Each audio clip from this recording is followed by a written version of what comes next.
नमस्कार। प्रस्तुत है मुंशी प्रेमचंद की कहानी शतरंज के खिलाड़ी। वाजिद अली शाह का समय था। लखनऊ विलासिता के रंग में डूबा हुआ था। छोटे बड़े गरीब अमीर सभी विलासिता में डूबे हुए थे।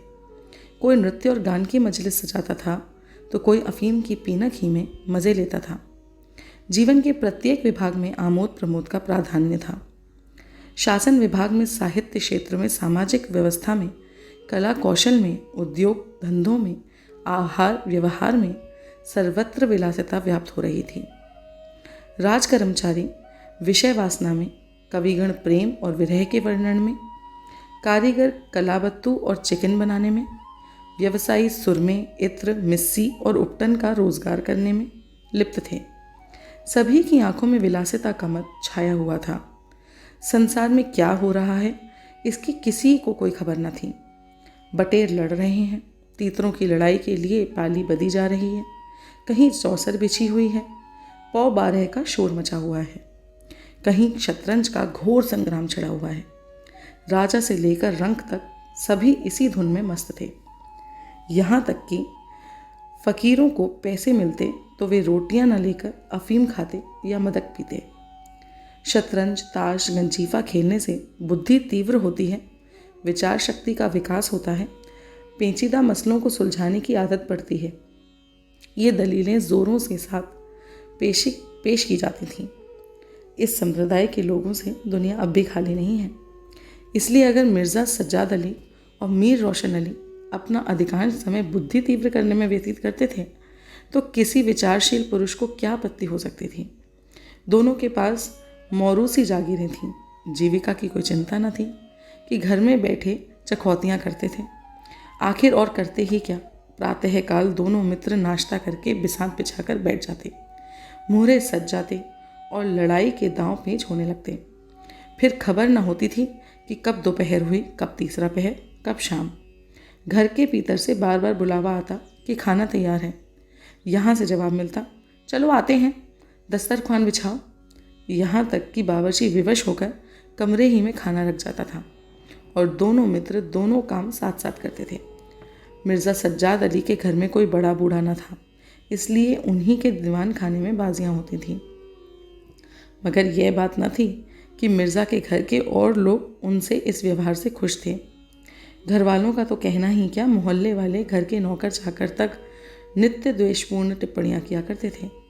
बड़ा मनहूस खेल है, घर को तबाह कर देता है। खुदा ना करे किसी को उसकी चाट पड़े।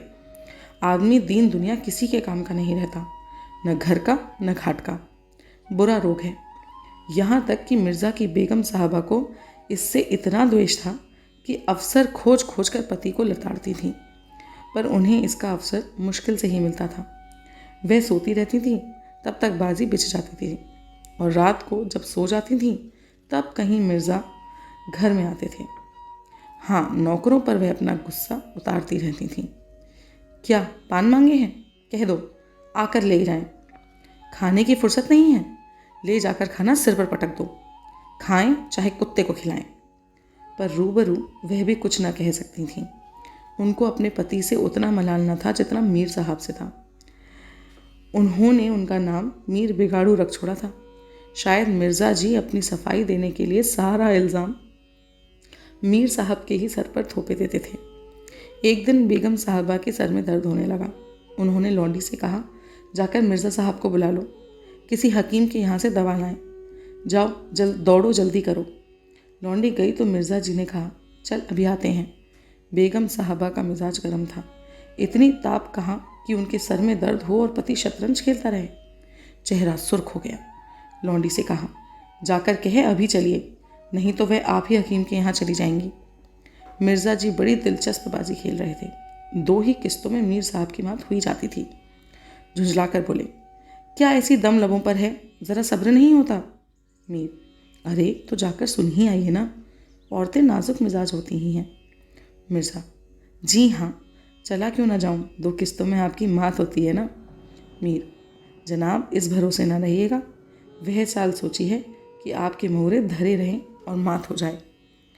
पर जाइए, सुनाइए, क्यों खामा कहाँ उनका दिल दुखाइएगा। मिर्ज़ा, इस बात पर मात ही करके जाऊंगा। मीर, मैं खेलूंगा ही नहीं, आप जाकर सुनाइए।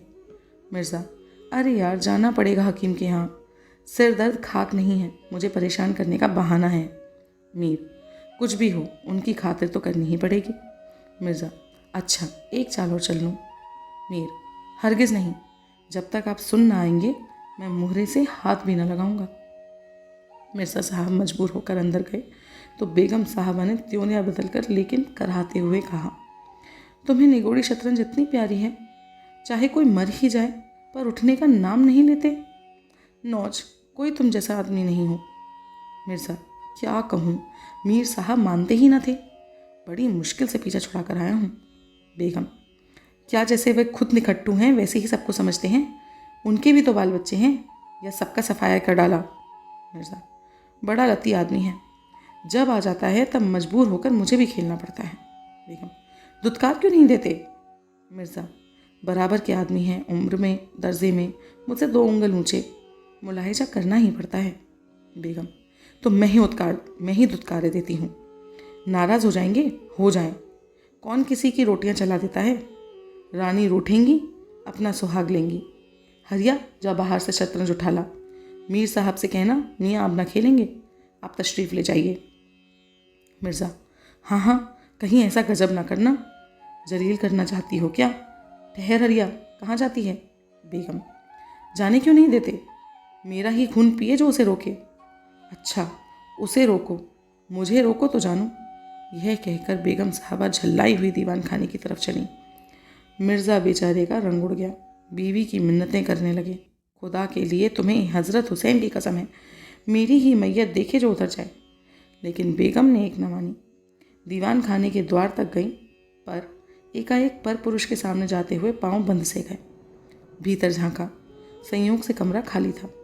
मीर साहब ने 2-1 मोहरे इधर उधर कर दिए थे और अपनी सफाई जताने के लिए बाहर टहल रहे थे। फिर क्या था, बेगम ने अंदर पहुंचकर बाजी उल्टा दी। मोहरे कुछ तख्त के नीचे फेंक दिए, कुछ बाहर, और किवाड़ अंदर से बंद करके कुंडी लगा दी। मीर साहब दरवाजे पर तो थे ही, मोहरे बाहर फेंके जाते ही चूड़ियों की खनक भी उनके कान में पड़ी। फिर दरवाज़ा बंद हुआ तो समझ गए बेगम साहबा बिगड़ गईं। चुपके से घर की राह ली। मिर्ज़ा ने कहा, तुमने गजब किया। बेगम, अब मीर साहब इधर आए तो खड़े खड़े निकलवा दूंगी, इतनी लौ खुदा से लगाते तो बली हो जाते। आप तो शतरंज खेलें और मैं यहाँ चूल्हे चक्की की फिक्र में सिर पर खपाऊँ। जाते हो हकीम साहब के यहाँ कि अब भी तामुल है? मिर्ज़ा घर से निकले तो हकीम के घर जाने के बदले मीर साहब के घर पहुँचे और सारा वृतांत कहा। मीर साहब बोले, मैंने तो जब मोहरे बाहर आते देखे तभी साड़ गया, फ़ौरन भागा, बड़ी गुस्सेवर मालूम होती हैं, मगर आपने उन्हें यूँ सिर चढ़ा रखा है, यह मुनासिब नहीं। उन्हें इससे क्या मतलब कि आप बाहर क्या करते हैं? घर का इंतज़ाम करना उनका काम है, दूसरी बातों से उन्हें क्या सरोकार? मिर्ज़ा, खैर ये तो बताइए अब कहाँ जमा होगा? इसका क्या गम है, इतना बड़ा घर पड़ा है, बस यहीं जमे। मिर्ज़ा, लेकिन बेगम साहबा को कैसे मनाऊंगा? घर पर बैठा रहता था तब तो वह इतना बिगड़ती थी, यहाँ बैठक होगी तो शायद जिंदा। अजी बकने भी दीजिए, 2-4 रोज़ में आप ही ठीक हो जाएंगी। हाँ, आप इतना कीजिए कि आज से ज़रा तन जाइए। मीर साहब की बेगम किसी अज्ञात कारण से मीर साहब का घर से दूर रहना ही उपयुक्त समझती थीं, इसलिए वे उनके शतरंज प्रेम की कभी आलोचना न करती थीं, बल्कि कभी कभी मीर साहब को देर हो जाती तो याद दिला देती थीं। इन कारणों से मीर साहब को भ्रम हो गया था कि मेरी स्त्री अत्यंत विनयशील और गंभीर है। लेकिन जब दीवान खाने में बिसात पिसने लगी और मीर साहब दिन भर घर में ही रहने लगे तो बेगम साहबा को बड़ा कष्ट होने लगा। उनकी स्वाधीनता में बाधा पड़ गई। दिन भर दरवाजे पर झांकने को तरस जाती, उधर नौकरों में भी कानाफूसी होने लगी। अब तक दिन भर पड़े पड़े मक्खियाँ मारा करते थे, घर में कोई आए कोई जाए उनसे कुछ मतलब न था। अब 8वें पहर ही धौंस हो गई। पान लाने का हुक्म होता, कभी मिठाई का, और हुक्का तो किसी प्रेमी के हृदय की भांति नित्य जलता ही रहता था। वे बेगम साहबा से जा जाकर कहते, हुजूर, मियाँ की शतरंज तो हमारे जी का जंजाल हो गई, दिन भर दौड़ते दौड़ते पैरों में छाले पड़ गए, यह भी कोई खेल है कि सुबह को बैठे तो शाम कर दें। घड़ी आध घड़ी दिल बहलाव के लिए खेल खेलना बहुत है। खैर, हमें तो कोई शिकायत नहीं। हुजूर के गुलाम हैं, जो हुक्म होगा बजा ही लाएंगे। मगर यह खेल मनहूस है, इसका खेलने वाला कभी पनपता नहीं। घर पर कोई ना कोई आफत ज़रूर आती है। यहाँ तक कि एक के पीछे मोहल्ले के मोहल्ले तबाह होते देखे गए हैं। सारे मोहल्ले में यही चर्चा रहती है। हुजूर का नमक खाते हैं, अपने आका की बुराई सुन सुनकर रंज होता है। मगर क्या करें। इस पर बेगम साहबा कहती हैं, मैं तो खुद इसको पसंद नहीं करती, पर वह किसी की सुनते ही नहीं। क्या किया जाए। मोहल्ले में भी जो 2-4 पुराने ज़माने के लोग थे, आपस में भांति भांति की अमंगल कल्पनाएं करने लगे। अब खैरियत नहीं। जब हमारे रईसों का ये हाल है तो मुल्क का खुदा ही हाफिज है। यह बादशाहत शतरंज के हाथों तबाह होगी। आसार बुरे हैं। राज्य में हाहाकार मचा हुआ था। प्रजा दिन दहाड़े लूटी जाती थी। कोई फरियाद सुनने वाला न था। देहातों की सारी दौलत लखनऊ में खींची जाती थी और वह वेश्याओं में, भांडों में और विलासिता के अन्य अंगों की पूर्ति में उड़ जाती थी। अंग्रेज कंपनी का ऋण दिन दिन बढ़ता जाता था। कमली दिन दिन भीग कर भारी होती जाती थी। देश में सुव्यवस्था न होने के कारण वार्षिक कर भी वसूल न होता था। रेजिडेंट बार बार चेतावनी देता था, पर यहाँ तो लोग विलासिता के नशे में चूर थे। किसी के कानों पर जूं न रेंगती थी। खैर, मीर साहब के दीवान खाने में शतरंज होते कई महीने गुजर गए। नए नए नक्शे हल किए जाते, नए नए किले बनाए जाते, नित्य नई व्यूह रचना होती। कभी कभी खेलते खेलते झौड़ हो जाती, तू मैं तक की नौबत आ जाती, पर शीघ्र ही दोनों मित्रों में मेल हो जाता। कभी कभी ऐसा भी होता कि बाजी उठा दी जाती। मिर्ज़ा जी रूठ कर अपने घर चले जाते, मीर साहब अपने घर में जा बैठते, पर रात भर निद्रा के साथ सारा मनोमालिन्य शांत हो जाता था। आप पहुंचते थे। एक दिन दोनों मित्र बैठे हुए शतरंज की दलदल में गोते खा रहे थे कि इतने में घोड़े पर सवार एक बादशाही फौज का अफसर मीर साहब का नाम पूछता हुआ आ पहुंचा। मीर साहब के होश उड़ गए। यह क्या बला सिर पर आई? यह तलबी किस लिए हुई है? अब खैरियत नहीं नजर आती। घर के दरवाजे बंद कर लिए। नौकरों से बोले, कह दो घर में है नहीं। सवार, घर में नहीं तो कहाँ है? नौकर, यह मैं नहीं जानता, क्या काम है? काम तुझे क्या बताऊंगा, हुजूर में तलबी है। शायद फौज के लिए कुछ सिपाही मांगे गए हैं। जागीरदार हैं कि दिल लगी, मोर्चे पर जाना पड़ेगा तो आटे दाल का भाव मालूम हो जाएगा। अच्छा, तो जाइए, कह दिया जाएगा। कहने की बात नहीं है, मैं कल खुद आऊँगा। साथ ले जाने का हुक्म हुआ है। सवार चला गया। मीर साहब की आत्मा कांप उठी। मिर्ज़ा जी से बोले, कहिए जनाब, अब क्या होगा? मिर्ज़ा, बड़ी मुश्किल है, कहीं मेरी तलबी भी ना हो। मीर, कमबख्त कल फिर जाने आने को कह गया है। मिर्ज़ा, आफत है और क्या, कहीं मोर्चे पर जाना पड़ा तो बेमौत मरेंगे। मीर, बस यही एक तदबीर है कि घर पर मिलो ही नहीं। कल से गोमती पर कहीं वीराने में नक्शा जमे, वहाँ किसे खबर होगी, हजरत आकर आप लौट जाएंगे। मिर्ज़ा, वल्लाह आपको खूब सूझी, इसके सिवाय और कोई तदबीर ही नहीं है। इधर मीर साहब की बेगम उस सवार से कह रही थी, तुमने खूब धता बताया। उसने जवाब दिया, ऐसे गावदियों को तो चुटकियों पर नचाता हूँ। इनकी सारी अक्ल और हिम्मत तो शतरंज ने चर ली, अब भूल कर भी घर पर न रहेंगे। दूसरे दिन से दोनों मित्र मुंह अंधेरे घर से निकल खड़े होते। बगल में एक छोटी सी दरी दबाए, डिब्बे में गिलोरियाँ भरे, गोमती पार की एक पुरानी वीरान मस्जिद में चले जाते, जिसे शायद नवाब आसफुद्दौला ने बनवाया था। रास्ते में तम्बाकू, चिलम और मदरिया ले लेते और मस्जिद में पहुंच दरी बिछा हुक्का भरकर शतरंज खेलने बैठ जाते थे। फिर उन्हें दीन दुनिया की कोई फिक्र न रहती थी। किश्त, शह आदि को वे शब्दों के सिवा उन्हें मुंह से और कोई वाक्य नहीं निकलता था। कोई योगी भी समाधि में इतना एकाग्र न होता होगा। दोपहर को जब भूख मालूम होती तो दोनों मित्र किसी नान बाई की दुकान पर जाकर खाना खाते और एक चिलम हुक्का पीकर फिर संग्राम क्षेत्र में डट जाते। कभी कभी तो उन्हें भोजन का भी ख्याल न रहता था। इधर देश की राजनीतिक दशा भयंकर होती जा रही थी। कंपनी की फौजें लखनऊ की तरफ बढ़ चलीं। शहर में हलचल मची हुई थी। लोग बाल बच्चों को लेकर देहातों में भाग रहे थे, पर हमारे दोनों खिलाड़ियों को इनकी जरा भी फिक्र न थी। वे घर से आते तो गलियों में होकर, डर था कि कहीं किसी बादशाही मुलाजिम की निगाह न पड़ जाए जो बेकार में पकड़े जाएं। हजारों रुपए सालाना की जागीर मुफ्त ही हजम करना चाहते थे। एक दिन दोनों मित्र मस्जिद के खंडर में बैठे हुए शतरंज खेल रहे थे। मिर्ज़ा की बाजी कुछ कमज़ोर थी। मीर साहब उन्हें किश्त पर किश्त दे रहे थे। इतने में कंपनी के सैनिक आते हुए दिखाई दिए। वह गोरों की फौज थी जो लखनऊ पर अधिकार जमाने के लिए आ रही थी। मीर साहब बोले, अंग्रेज़ी फौज आ रही है, खुदा खैर करे। मिर्ज़ा, आने दीजिए, किश्त बचाइए, ये किश्त। मीर, ज़रा देखना चाहिए, यहीं आड़ में खड़े हो जाएं। मिर्ज़ा, देख लीजिएगा, जल्दी क्या है, फिर किश्त। मीर, तोप खाना भी है, कोई 5,000 आदमी होंगे, कैसे कैसे जवान हैं। लाल बंदरों के से मुंह सूरत देखकर खौफ मालूम होता है।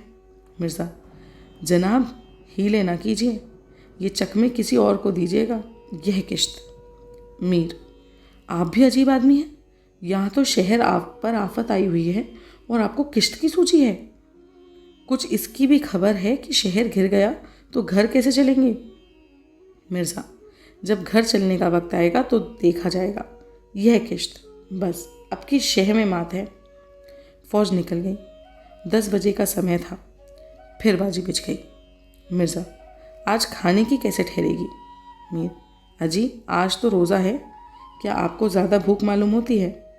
मिर्ज़ा, जी नहीं, शहर में न जाने क्या हो रहा है। मीर, शहर में कुछ ना हो रहा होगा, लोग खाना खा खा कर आराम से सो रहे होंगे।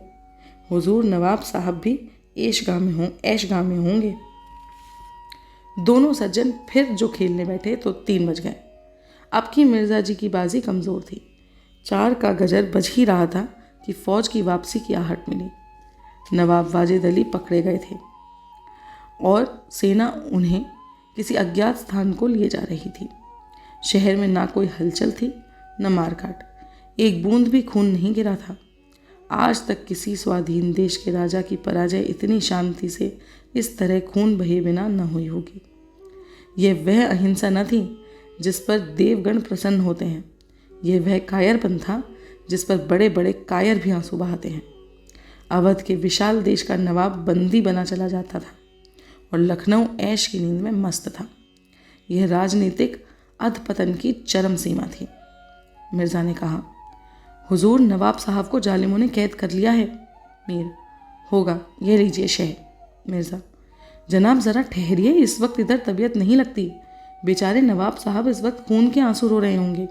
मीर, रोया ही चाहें, यह ऐश वहाँ कहाँ नसीब होगा, यह किश्त। मिर्ज़ा, किसी के दिन बराबर नहीं जाते, कितनी दर्दनाक हालत है। मीर, हाँ सो तो है ही है लो, सो तो है ही, यह लो फिर किश्त, बस अब की किश्त में मात है, बच नहीं सकते। मिर्ज़ा, खुदा की कसम आप बड़े बेदर्द हैं, इतना बड़ा हादसा देखकर भी आपको दुख नहीं होता। हाय गरीब वाजिद अली शाह। मीर, पहले अपने बादशाह को तो बचाइए।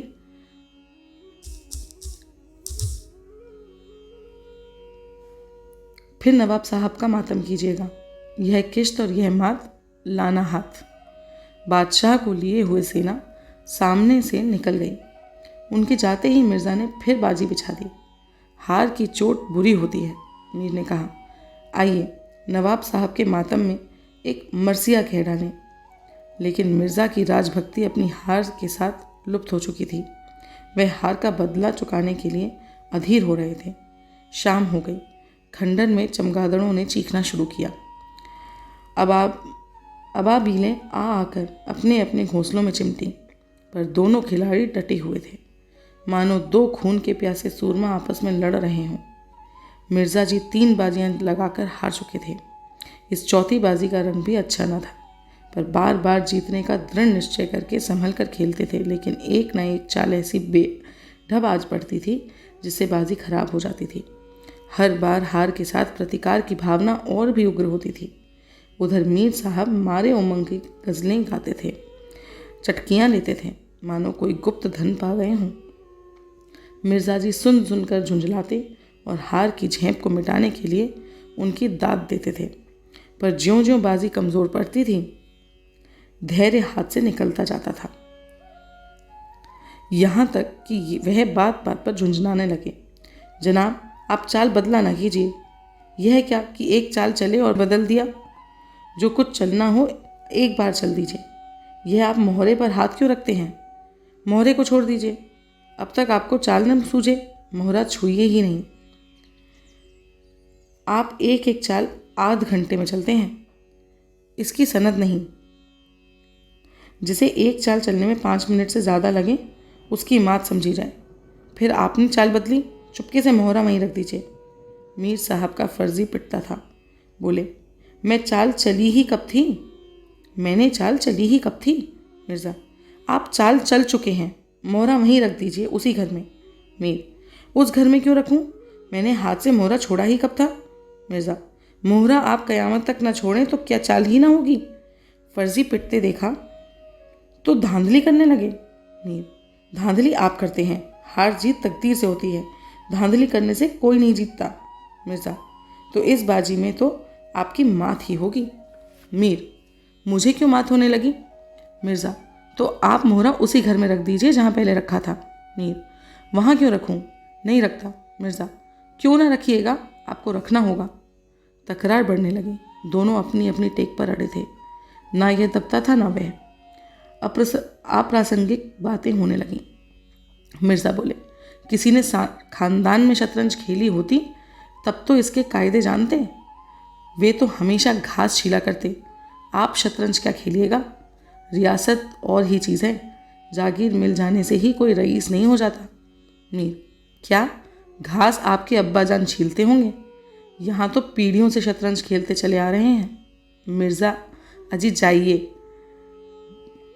गाज़ीउद्दीन हैदर के यहाँ बावर्ची काम करते करते उम्र गुजर गई। आज रईस बनने चले हैं।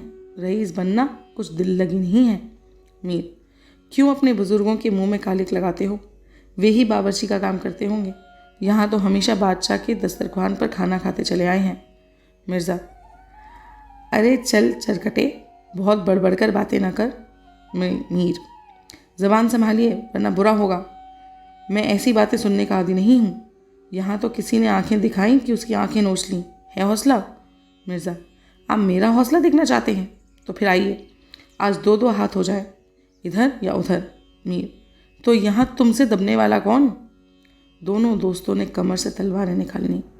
नवाबी ज़माना था, सभी तलवार, पेशकब्ज, कटार वगैरह बांधते थे। दोनों विलासी थे पर कायर न थे। उनमें राजनीतिक भावों का अधपतन हो गया था। बादशाह के लिए, बादशाहत के लिए क्यों मरे, पर व्यक्तिगत वीरता का भावना था। दोनों जख्म खाकर गिरे और दोनों ने वहीं तड़प तड़प कर जाने दे दी। अपने बादशाह के लिए जिनकी आंखों से एक बूंद आंसू न निकला, उन्हीं दोनों प्राणियों ने शतरंज के वजीर की रक्षा में प्राण दे दिए। अंधेरा हो चला था, बाजी बिछी हुई थी। दोनों बादशाह अपने अपने सिंहासनों पर बैठे हुए मानो इन दोनों वीरों की मृत्यु पर लोट पड़े थे। चारों तरफ सन्नाटा छाया हुआ था। खंडर की टूटी हुई मेहराबें, गिरी हुई दीवारें और धूल धूसरित मीनारें इन लाशों को देखती और सिर धुनती थीं। धन्यवाद।